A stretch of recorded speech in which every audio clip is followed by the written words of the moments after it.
When it comes to World War II grand strategy, Hearts of Iron 4 has always had a lot to offer, and the DLC takes that familiar formula and adds new challenges. Think you've mastered wartime logistics and frontline shifts? This expansion will test your strategic skills. Let's break down whether Gtterdämmerung adds the spark you need to jump back into one of the most immersive and stressful strategic games out there.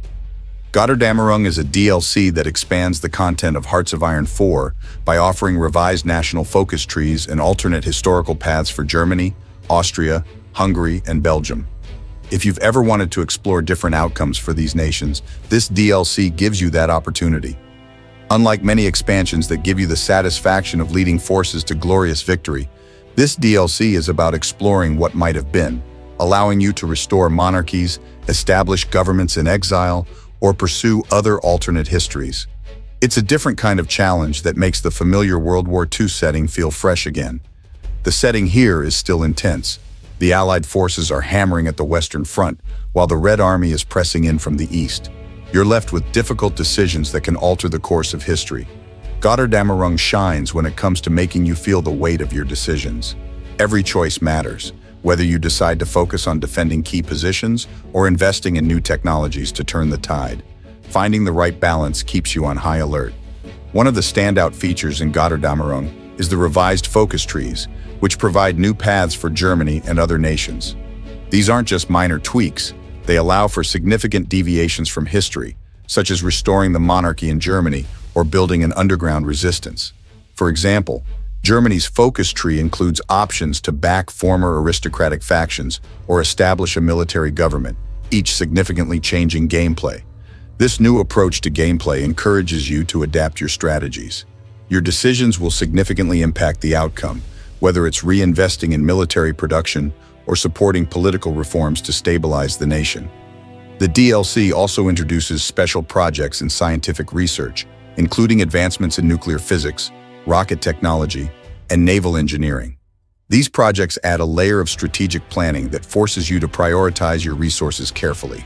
For example, the focus on nuclear physics can lead to early access to nuclear bombs, providing a significant strategic edge if managed well. Should you invest in new jet fighters, or would it be better to focus on rocket technology to give you an edge in the final stages of the war? It's a tough call, and that's where the real tension of Götterdämmerung lies. Another interesting addition is the new mission objectives tied to historical events. These aren't the typical Win-X battle objectives, but rather tasks like prepare for a government in exile or conduct raids on enemy research facilities.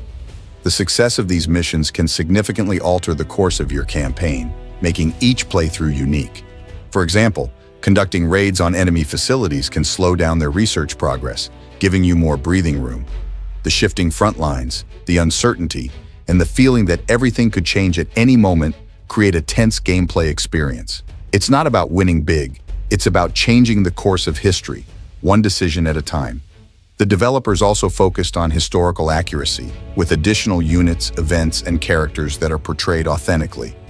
You get to interact with figures like Guderian, Steiner, and even political leaders from other nations, each with their own quirks and influence on how events play out. This kind of attention to detail helps sell the narrative of the war, adding weight to every decision you make.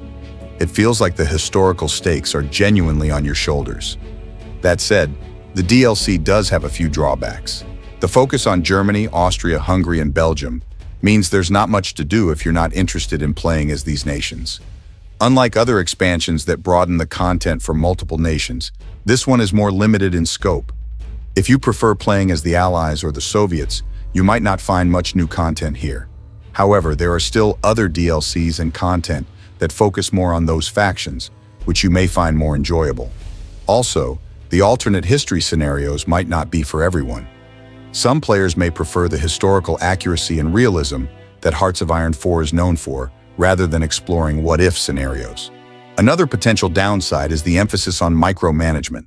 At times, the constant need to manage resources, balance different fronts, and react to changing situations can feel exhausting. However, for players who enjoy deep strategic planning and getting into the intricate details of wartime management, this level of micromanagement can be very rewarding. The game's AI is relentless, And if you're not a fan of constantly shifting units around or having to meticulously plan every single move, then this DLC might become more frustrating than fun. It's all about managing complex situations, and that's not everyone's idea of a good time.